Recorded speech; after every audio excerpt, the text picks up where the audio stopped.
That's up from 1.39 million the previous month. Also, we're going to be talking about $8 billion in gas final investment decisions, FIDs, that were secured within the last 18 months. And then we move on from that very, very quickly, of course, to now look at the Nigerian midstream and downstream petroleum regulatory agency that is telling us now that it would suspend the proposed 15% import duty on petrol and diesel. That is very, very interesting. And then now let's talk about Nigeria recording its strongest improvement in foreign exchange accessibility in years, and it jumps 15 places to rank 4th in Africa. These are some of the stories we're looking at today, as well as some others. My name is Faith After Joseph, and of course, I don't get to do this alone. I have joining me on the show, per usual, Mr. Abiola from Quota Markets. Welcome to the show. Good morning, Faith. And of course, our global financial market analyst, Mr. Danny Lefa. How are you doing today? Good morning, and it's good to be here. Okay, so let's quickly get to the first story. So we know that Nigeria's crude oil production recorded a slight uptick in October. It rose to 1.401 million barrels per day. Now, this is up from 1.309 million the previous month. This is very interesting because this is OPEC figures, right? Monthly oil market report. What it now also means is that we didn't meet our OPEC quota, which is 1.5 million barrels. And it also just shows that this is the third time we have missed it consecutively. The last time that we met our quota was in July 2025. But we have seen I know you can't wait to take it, Daniel, but we have seen that the NUPRC and the NNPC, we've seen them release figures telling us they're doing 1.7 million barrels per day. They say, well, the national condensate. So maybe that's what this means, that this is the crude oil production in itself, you know, outside of condensates. But if you're not meeting your crude oil production, because OPEC is not counting your condensates, that means you're not meeting your quota. We're just talking about going to OPEC to ask them to, you know, up our quota to 2 million barrels, and we can't even meet the first quota. I mean, how are you going to ask for more when you can't even deliver on what you have right now? And then why do they keep telling Nigerians that, oh, we have exceeded our quota? You know, we're doing so much more better now. Yeah. Now, I was expecting you to say something because I remember in August when the July figures came, and I said we can't work with something that just happened once, right?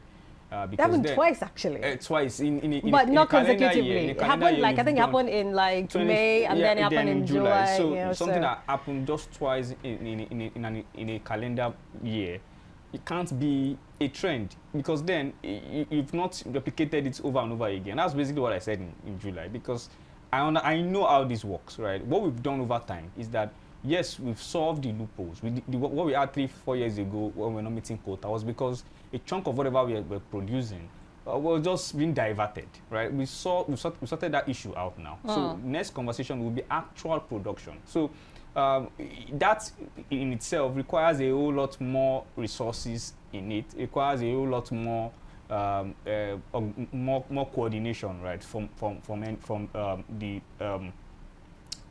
the bodies involved, right? So as soon as you hit a number, as soon as you hit certain number, you will know that there is a particular there's a particular roadmap to actually continuously hitting that number. That's why I said we cannot completely say yes, we are back until we've seen this happen consistently. And that was why even when they were looking for our quotas to be moved, I'm like, why not meet your quota for 8-9 months? And you're like, okay, we've done this consistently for almost a year.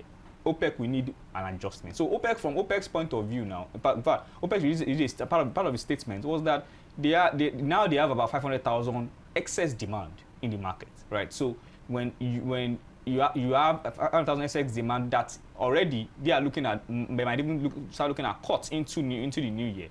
If you are saying we now produce more, you must really be doing it for you to really go there with a strong case. And maybe your own supply might even be mixed up in because you've not been meeting your supply for the longest time. So until that happens, we cannot come, because what we've been doing is we add condensate to it, which is not necessarily recorded by OPEC. Condensate is more like gas. So you cannot say you are doing 1.7 million barrels, which is about 1.5. You did it only once. 1.6 is what we've been doing. That's what OPEC is saying. So the work is still there, and we cannot be taking wins from just one-off one-off achievement of the quota that was. But let me. I mean, one of the things that Bill always used to talk about is how data is key. Data is very important. It helps you plan. You know, so why lie about data that first? You know, you'll be found out. Besides that, you can't even plan. So you're shooting yourself in the foot. Why come out to tell everybody, oh, we're doing so great, when you're actually not, because the numbers don't support it? That means that you're not actually earning the revenue that you claim to be earning from this. So what's the point? It's painful, really, because for not only this administration, even before this administration, this has been a recurring thing, and it's painful because it doesn't cost you anything, to be honest. Because if you really look at our crude oil production, it has improved. So why do you need to bloat the improvement? You are improving. You know, let everybody know that this is where we are. Like they used to say, if you want someone to help you, you let them see your true condition. Okay, you cannot be posing and saying that you don't need money, then be crying inside and say, oh, I'm suffering. Let everybody know exactly what is going on with you. I was also not too surprised, but a little bit surprised, because we've always had this where we push out numbers because it's Nigeria to Nigeria, and people will always say, let's hold on and wait for the official figures. Not only even in crude oil, in so many other things. You know, now why we cannot do the same thing for inflation and some other data is because it's a Nigerian business in quotes. But this one now is international. If there was a way for an international body to also check, okay, and release their own figures on things like maybe our inflation and other stuff, you might also be seeing conflicting numbers. So I really don't know why we do this, because why? If you're getting A and not A+, it's still good. But at least let's know that, okay, this is it. And then at the end of the day, we can know where we are going to, because I just see it as optics and it's borderline propaganda at the end of the day. I mean, which really doesn't benefit anybody. You're saying you want to go to OPEC to ask money, for... But you don't have. But you want to go to OPEC to ask for more. I mean, but OPEC is looking at your numbers and they're saying you've not even, you know, you can't even meet this quota. So why should we give you more? Let anybody know told them we have done it. Except we are doing way more, and we are probably not opening up to OPEC that we are doing way more, except that. What are you saying? It's possible. That is the one that we should not. Let's not have that conversation. Let's move on. We're not going to have that conversation. Of course, while Nigeria is trying to boost its oil output, we have an $8 billion that, according to a special advisor of the president, was secured in FIDs, right? And so we're going to be talking about this right now. Final investment decisions in gas. We've been talking about how we need to start to focus more on gas. I mean, there are people who have postulated Nigeria is more a gas-producing country that has oil, you know, that we're not doing what we're supposed to be doing with gas, right? Of course, when this president came in, he talked about, you know, CNG and talked about how he's going to have focus on gas. It felt like that slowed down a little, but now we're getting this report talking about how they're securing this FIDs, and we're saying, well, they're saying they're securing it. So that's good news that we should talk about, right? Yes, it is. I think we had a conversation also on Monday that I think one of our trade balance with UK surged a lot because of gas. I think gas is about 35% on improvement in terms of year on year. And now that we are even going to a period again in the global north where it is usually cold, they will need more of gas supplies, and I think that that is one of the reasons why we are having such investment. I think what people should understand is that investments will always come to where there is a need, right? So if there is no business or no opportunities, investments will not come there. And I think gas is that we still have largely untapped, right? We still flare a whole lot, right? And in fact, we have it in abundance, so much so that I wonder why when we talk about the Ministry of the Ministry of Petroleum, for example, there's this less conversation about gas when we have so much of it. In fact, and you know what is interesting is that this particular administration has the Minister of State for Petroleum and Minister of State for Gas. But we don't hear a lot from that particular minister. Yeah, because then what we've done over time is focus on the energy sources that we really consume, not the ones that we can actually add to the global economy. If we are looking at what will give us good revenue in the shortest time, gas will do more for us than crude oil will do for us. Because then if you look at crude, we've done so much. In fact, we've done swap deals for up to 30 years, right, on crude, right? So if the focus is now on gas, imagine us getting, we've not gotten $8 billion on anything crude for the past 10 years, right? So now gas alone is going to be giving us again an 8 billion investment coming in. So why not just 100% focus on it? And whatever infrastructure is needed, for example, the pipeline that's meant to go through Morocco is practically paused, right? So those are the things that should be explored. That's what I was trying to actually talk about once you finish that. For me, it's not enough that we're looking for investment. What is the master plan? I believe that funds can always be gotten, but what do we want to use these funds for? Not short-term stuff. The pipeline going to Morocco, if possible, going out of Africa. Yeah. We should be looking at such investments that by the time you finish it, you can sleep easy, knowing that you have laid infrastructures on ground that can continually tap into your gas sector and give you a lot of money. You can even do to West Africa. You can do a whole lot, because if you look at gas, the easiest, but even though it's capital intensive, way to transport it is pipelines or pipelines. You know, by the time you start talking about container vessels, it's a whole lot. It's like trying to move something like this. You are moving cubes of sugar like this, or you just do a pulley and it's just continually moving. So I like Daniel said, I feel we can make a whole lot of money, you know, from gas. But another thing is this: when you see that a particular sector, a whole lot of light is not being beamed on it, it's usually one of two things in Nigeria. Usually some people are quietly enjoying themselves there and they don't want anybody to disturb them, or you see that one way or the other, the country in itself is not ready to apportion an investment there. So nobody wants to talk about it. And I don't think it's the latter. I think it's the former, because I feel that gas has always been like a sect in Nigeria. Some people are into it. You look at our cooking gas. One way or the other, these things are meant to be death cheap. We're flaring gas, we're complaining about power, where we can use gas to fire up all manner of turbines, we can have industrial clusters everywhere, but nothing is going on. And you keep wondering, are we saying we're that wasteful? No, Nigeria is not that wasteful. So I don't want to speak without facts, but at the end of the day, that's my feeling, that some things are going on, but now, thank God that investment is coming into the sector, we can see more of what's actually going on there. I mean, at the end of the day, we talk about gas. You're also looking at the fact that there was a time that LNG, its main purpose was just to export. Yes. You know, so even your cooking gas and everything, all you're doing is importing it. So of course you're going to pay top of the dollar for that, because exchange rates issues also coming, and which is very interesting. Which is where it even gets interesting for gas, because then the next phase of whatever what do you call it, environmental conversations that will limit crude oil doesn't affect gas, right? There is no OPEC, this is a quota you should produce for gas, so it is unlimited as long as you can use it for your benefit.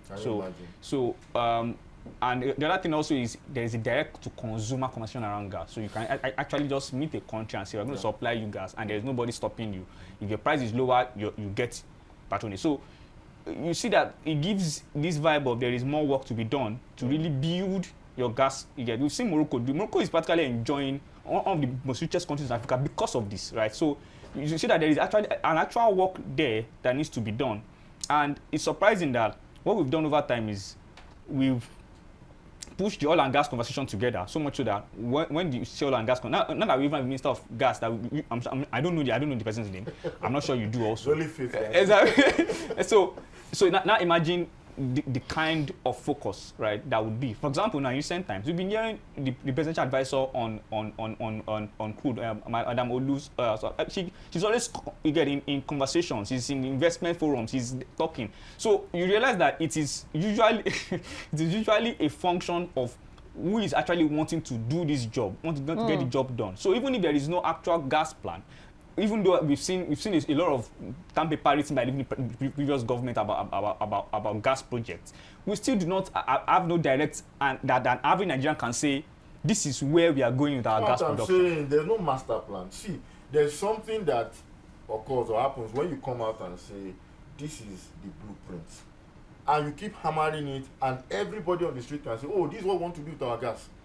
And they will even tell you to the extent that this is infrastructure we are looking at, and when the money starts coming in, this is where the money is going to go to. Just like you're telling us that the 50 naira you are removing on our transfer, whatever, you're sending it towards education and whatever subsidy.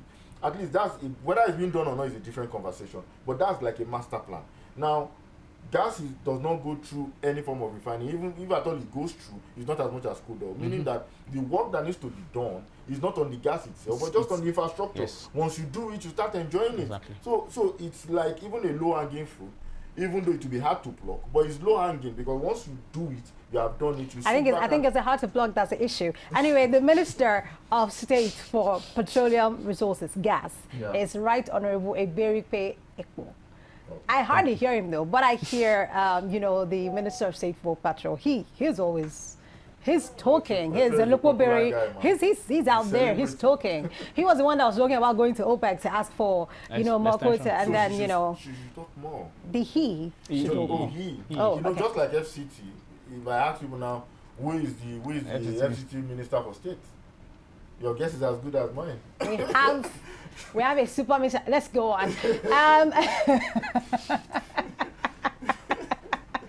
Let's talk about this story, and I'm sure a lot of people are very interested in this, and that is that the Nigerian Midstream and Downstream Petroleum Regulatory Authority, that's NMDPRA, has now announced that the proposed 15% ad valorem import duty on petroleum, on premium motor spirit, of course, PMS, and automotive gas oil, commonly known as petrol and diesel, is no longer under consideration. Now, they disclosed this in a statement issued on Thursday, clarifying that the tariff proposal earlier intended to protect local refining will not be implemented. If you recall, last month, President Bola Tinubu approved a 15% import duty on diesel and petrol.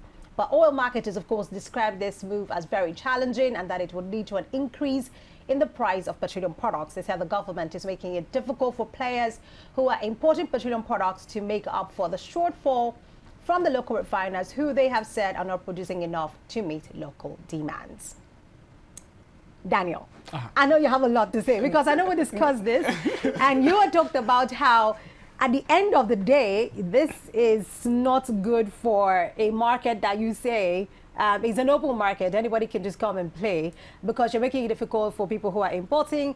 But then if you also look at it from the point of view of Nigeria first, it feels like the right thing to do. So now they're suspending it, and maybe it's a threat that the market has put out there that petrol is going to be very expensive. It might even be scarce.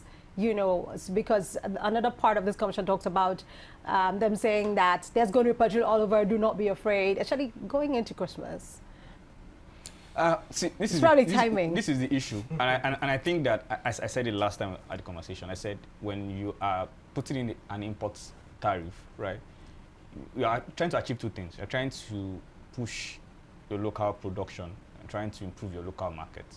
Right, and it's usually a function of the fact that you believe that your local market can supply your local needs and even export the rest. Maybe do more. Exactly. Yeah. So that was why I now said that, okay, if we identified that Danko Refinery, for example, does about 30 or 40% of your total market size, why not also push the conversation to an entire association of refiners to know what is their total production capacity? We don't know, and that's the truth, because now, what we are saying for marketers is that we can't meet up. Is it true that we can't meet up? But because we know the other refineries also are of bigger sizes, even though they are not as big as 650,000 barrels. Some of them are 200,000. RD, for example, is almost 300 or 350,000 barrels per day. We have one that has 40,000. So if they all have supply, I think one year is like 100,000. Exactly. So if they all have supply, are we certain that they cannot? That we can't meet our local needs. So if that is not brought up in this conversation of reason why it is cancelled, then it is still back to where we were before, which is, should we still be looking at our trade balance, our import bills, and see how much we still spend on FX on a product that we can easily produce here? It's in comparison to rice was a bit different. Why? Because number one, quality, right? Then, we were not sure local producers had the right quality or right standard that would meet up with what people can do. And there was not a lot of investment in it anyway. Exactly. That's and number two, there was no point also banning, because that was like an outright ban, which created artificial scarcity, right? This one is not a ban. This is just a tariff increase, right? So we are saying that if there is enough local supply that we can calculate that no matter how bad it's going to get up 20 million liters of petrol daily, it is a good thing. But if you've not confirmed that, you can set up a tariff to discourage importation when you don't have enough supply. Can I ask a question? Which is more important to Nigerians, rice or petrol? Both. No, you have to choose Food and energy are part of the Can you essentials. please choose one? Mr. Because at the end of the day, you are closing borders on rice Yes. to help local Producers. to come up, and you damned all the consequences. Yes. So which is more important? Okay, so Rice. that was why I used the or example. Petrol. That's why I used the example of rice. Right? And rice was Another a different question. Okay. I'll That's a take over question. from it. That if we divide Dangote refinery into 3 refineries, Yes. scattered across the country, owned by different entities, would we still be having this conversation? My direct answer is no, because now it will be seen more as entities. But whether I like it or not, I still feel that there is a level of bias in some of these decisions being made, because they feel the decision is being targeted or not targeted towards a particular entity. But if we have this one is producing 500,000 scattered around different companies, refineries in Nigeria, you will see that this conversation will change. Still bringing about the total should still be based on what Dangote is doing. That is, if Dangote is doing 1 million, then it should be 300. You will see that the conversation will be that we should encourage Local producers. local, more. yes, and there will be nobody will even be really tackling it, because they will say no. See, these guys are putting, but now because it's just like that's my feeling anyway. Just like, oh, it's just Dangote doing that, and that's what happened with rice, because we have so many of them. So okay, no, these guys are all over the place in the north. Let's allow them. Let's give them the chance to go. It didn't work out fine, but can the same thing be used as a yardstick for this? No, they are not doing it, and I feel it's because we're majorly looking at a very big. Or maybe because we have a different government that does not believe in just outright banning, right? Also, A different administration. Yeah, also, Well, maybe. Also, let's remember that rice. I think under Jonathan's regime, there had already been an increased import duty on rice, from the sea, right? The land border closure was the move that was like where we even started, because then Was rice not under the 43 items It of was the part of CBN that. at the time? Yes. It was part of it. But the land closure was nothing is coming in anymore, so it Yes. became a supply issue. Because then we're not even And price sure, down we're not even skyrocketed. certain of the total number that local producers can produce in Nigeria. Yeah. For us, unlike the way we have with crude with petrol, that we have data of this is what Dangote does and in fact, we've seen that data. That's my complaint was like, okay, now we've seen data of Dangote. Can we see data of the others? If we have, if for example, at the moment, if our total petroleum capacity of the refineries meets up our quota daily, we don't really need. Because according to the We don't need it. NMDPRA, about 40%, Dangote does less than 40% of our daily petrol consumption. Exactly. So what do the other refiners, Exactly. what do they do? So because then if you look at Dangote does 40% and it gives us what it gives us, the other refineries in combined are not to Dangote refinery in So that size. means you can't meet up. So that means you can't meet up. Just off the top of Exactly. our head, So you can't meet up exactly. 100. So that means that you shouldn't set up. An import tariff. Exactly. So the question goes back to NMDPRA. That is the body in charge of these things. Why did you come up with such a decision in the first place? Well, it was the president that announced it. So I'm just saying. Now the NMDPRA has come out to say, well, the president is not moving forward with it again. Maybe the president needs to announce to us that he's not moving forward. Because a 15% tariff, I mean, sometimes in this Nigeria, this administration with all things tax, so we don't know for sure. I think what came out was the bill we're spending on importation. I think because we saw, I think it was almost 4 trillion or something, and we were like, why are we still spending so much FX on importing? How do we discourage? How do we reduce the quantity? But at the end of the day, it is about supply. Why do you think they rescinded on the decision?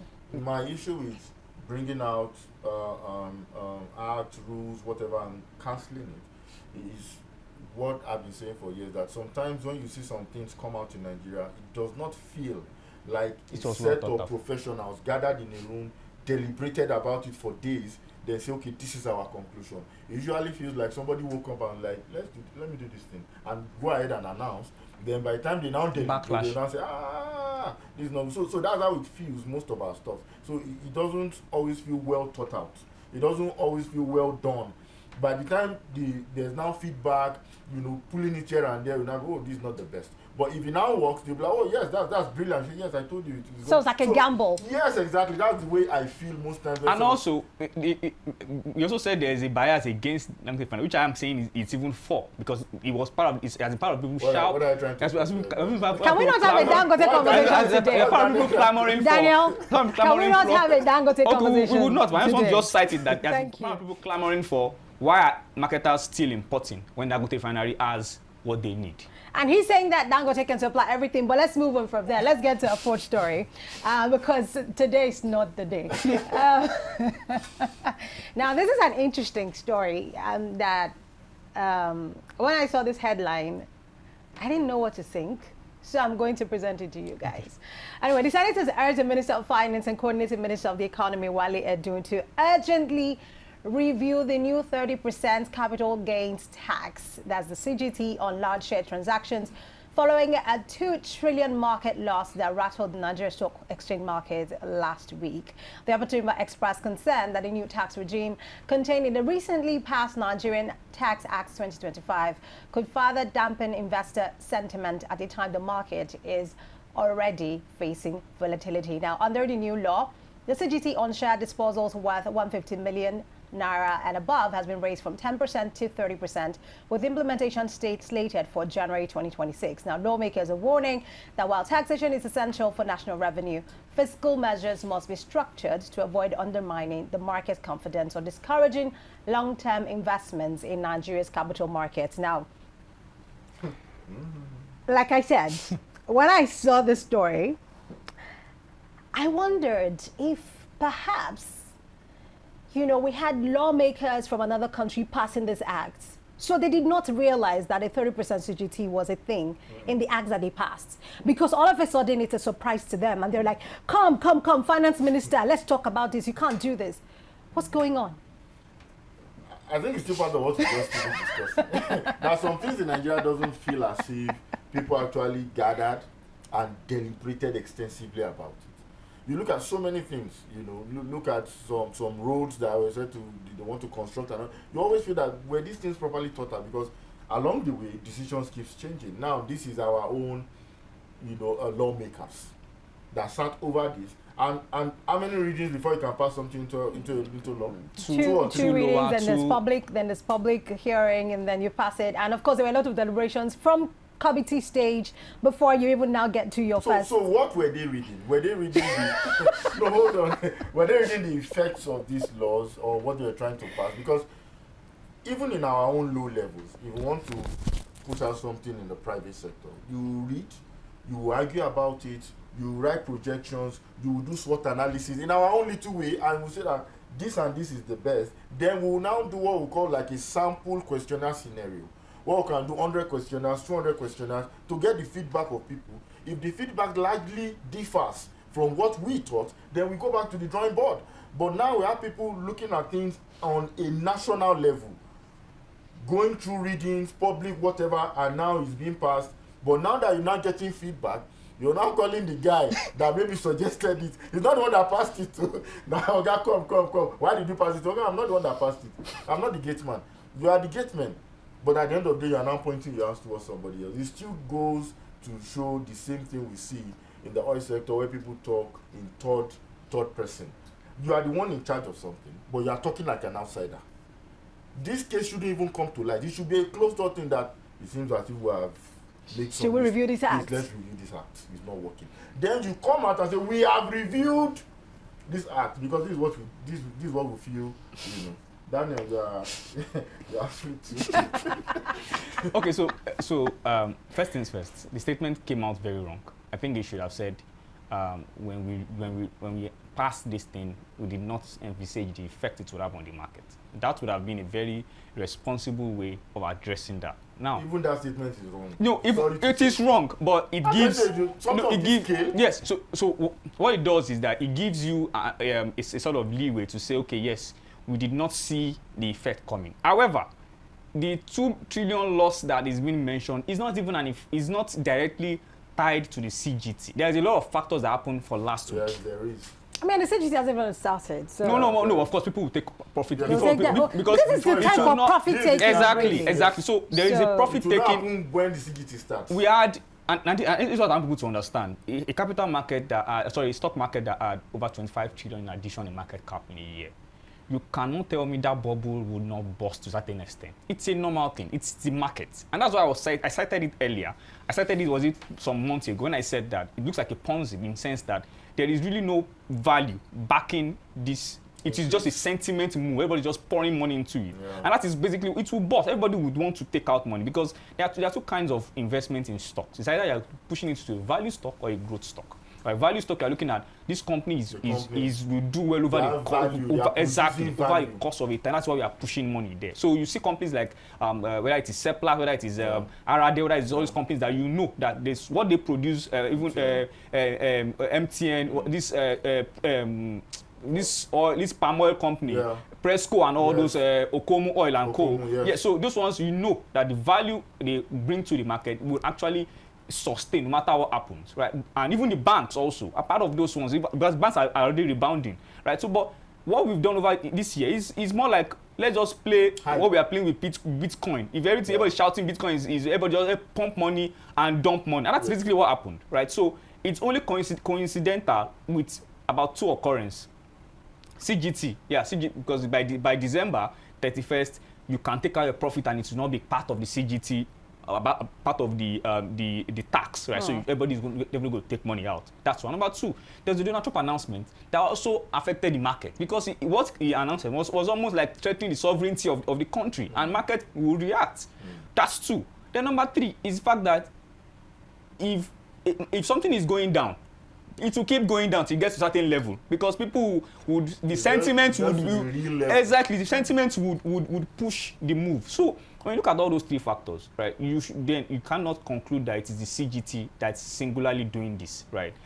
And now if you can see, for example, yesterday, today, gains have already been happening. Banks have already rebounded by 10% already on their stock. It's already going back. So that means that all this is just pure market moves. So if the senator now comes up, our senators reacting based on sentiment. So now comes up and says a law that has been passed, a law that the Minister of Finance should review a law that they passed. He doesn't have the power to. So what kind of conversation? So except he is saying that I don't even know what is inside though, but come and just check it and tell us what to do next. Maybe that's what he's saying. If a committee is being formed and is being added to it to review, fine. There's something called the greater fool syndrome.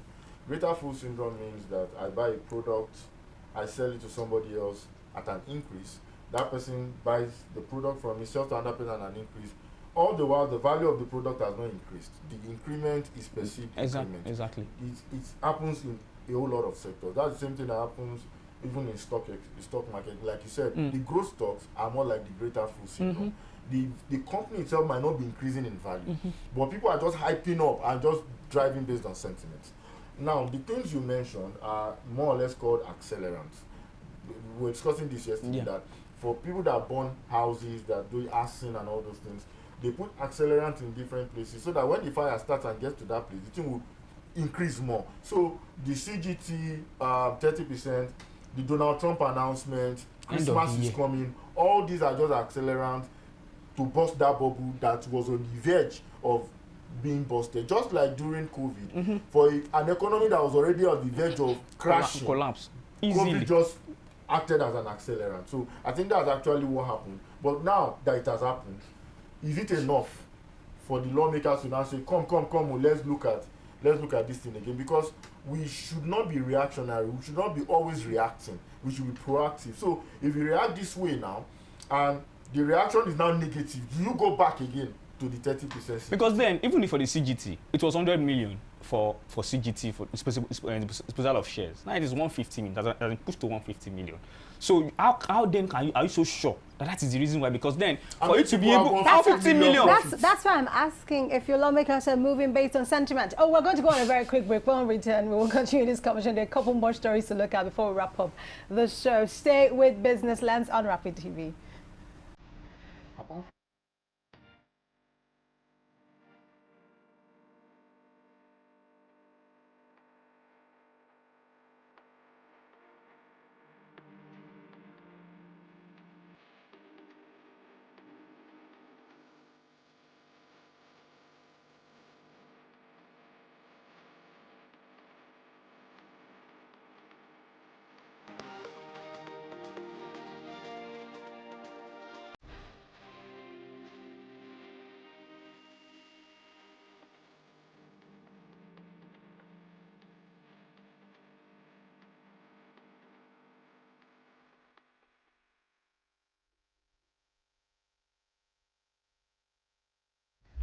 Nigeria's economy, the global markets. What does it all mean for you? From stock market insights to global financial news you need to know. From Wall Street to the main street and of course the marketplace. Get the answers you need every week on Business Lens with me, Faith Daffer Joseph, as I bring into focus the stories, strategies, and shifts shaping our economy. No angle is missed as I talk about the business, the people, patterns, and possibilities behind them. Welcome to the Business Lens. Rapid TV, rooted in truth, driven by impact. This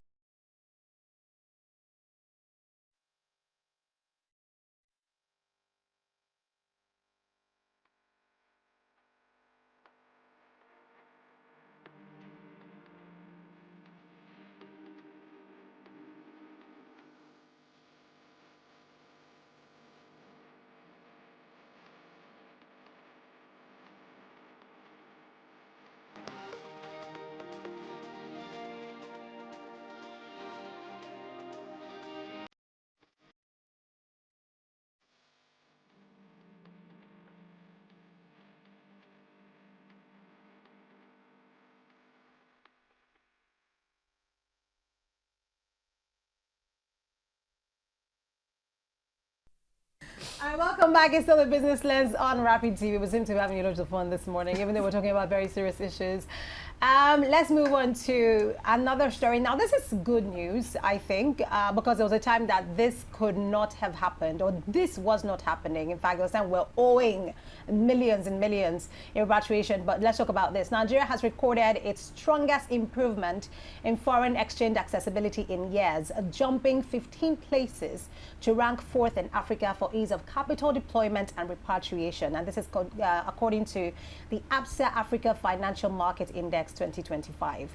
This report attributes this leap to major FX reforms implemented by the CBN, including the unification of FX windows, clearance of a $7 billion backlog, and a gradual phase out of markets distorting interventions. ABSA described Nigeria as the highest riser in the index, with its Pillar 2 score, which measures access to foreign exchange, surging from 52 to 73 in just 1 year. And this marks a major turnaround for Africa's largest economy, which had previously struggled with dollar scarcity and foreign investment bottlenecks. Okay, let's talk about this because this index is compiled by ABSA Group and the official Monetary and Financial Institution Forum, accessing 29 African markets across 6 pillars, including transparency, market depth, macroeconomic opportunity as well. And Nigeria's progress reflects growing investor confidence in its FX policy direction and its commitment to restoring transparency in currency operations. I would say Cardoso deserves his flowers because he came in and he had to deal with this. Before he came in, we had this backlog, whether it was for airlines or for other people. And I mean, part of the reason why, you know, it's easy to get in and out of your stock market, or part of its FX reforms as well, which is why people can take out their funds and our senators are afraid. Anyway, let's talk about this. This is good for Nigeria, right? It's one of the ways to boost investors, you know, confidence, to say you can bring in your funds and you won't have problems taking it out, so you are safe. Yes, it is. I think that we kudos to the CBN governor. I think we've always talked about how he has he didn't just create structure, right? Because I don't mean it was just structure, it won't end there. There will still be problems. He also created liquidity. The interest rate increase that we've done was actually a systemized one that came at the same time with these moves. So even though they were expensive funds, but at least they softened the old backlogs. They made the market accessible for everybody, and over time we are now seeing funds now coming in.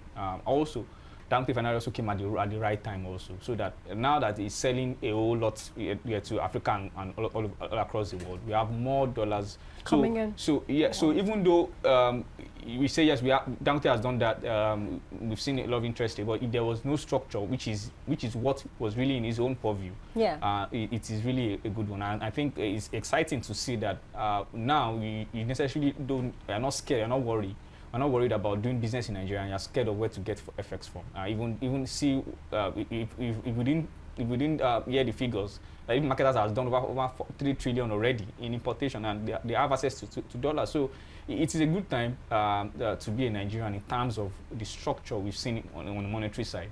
We just hope this is carried along in terms of development for the country. But overall, let me paint you a picture. Now, you can easily bring in funds into Nigeria. You can easily pull it out. Crude oil is at 1.4 million barrels, pushing at 1.5. Yeah. Then the Greek minister or Minister of Agriculture comes out and is really doing a whole lot of work to make sure that the value chain of our agricultural products actually has meaning. The Minister of Power comes out and makes sure that at every major city in Nigeria, at least there is 18 hours of power daily. Then the Joint Chiefs and the whole security apparatus also come out and guarantee a high level of security in Nigerian farms and major areas using drone technology and all manner. Can you already see that in the next 6 months to 8 months, Nigeria GDP would start getting to another level? Now, what I'm trying to say is, if everybody is manning their station and actually trying to improve where they are, at the end of the day, the joint economic team would make sense. Okay, CBN is doing or has done some things, NNPC is doing or they have done some things.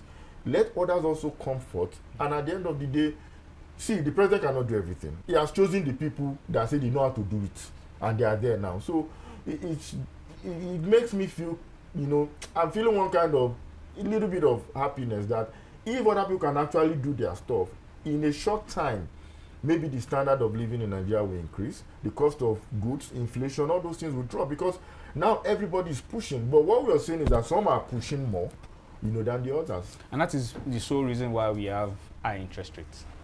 Because if the other sectors are actually doing, just like you cited, we would have enough dollars in quotes, right? Enough of those reserves because of the earnings we would get from them to actually defend or whatever, manage the FX market than having to source for expensive funds. Expensive FPIs. Yeah. So that is where that's what I'm saying. He has done both. He has basically created the structure and also created the liquidity. And because somebody else was creating the liquidity for him. Exactly. So he had to do that. Exactly. So what will eventually happen is that this cannot be sustainable, right? We cannot keep getting expensive, because going into next year, I am actually expecting more than 3 or 4 different cuts, right? Because you cannot continue. We've done it for almost 24 months, and it will kill the economy totally if we are just going at a peripheral level, not actual growth. It's a short-term boost, but we need that long-term, basic. Exactly. I mean, but I think the cuts have started. Maybe they will just get more significant. Of course, the cuts have not started. That is just 50 basis points was just to test the ground. It was not. It is still high. It is still very high. Yeah, that's what I'm saying now. So maybe next year they'll do more cuts. Talking about 250 basis points. Yeah, 300 basis points. No, going now, you shock the economy. Well, here's the thing. If by the time MPS all those inflation is now 11%, maybe then. Anyway, single digits. I won't say anything. Thank you so much, guys. I was going to touch on the stock market, but I think we talked about that a bit, and there was a lot of jittery, whatever, when the stock markets experienced that decline. It was like, where did this come from? For those of us in finance, right, when things like this happen, we're actually happy. Because it's just an entry point. Exactly. When prices go low, this is not an entry point. That's when to buy, right? Okay, so everybody go buy. Anyway, I don't have time to go through the people that won or the people that lost and all of that, but thank you so much for being part of the Business Lens for today. I will come again on Monday, but on the other side of the hour, of course, we have Rapid TV News coming up, where we keep you informed on everything going on around you. Thank you so much, Mr. Sabiola. Thank you very much, Daniel. Thank you, Fitz. My name is David Joseph. Enjoy the rest of your day. Bye-bye.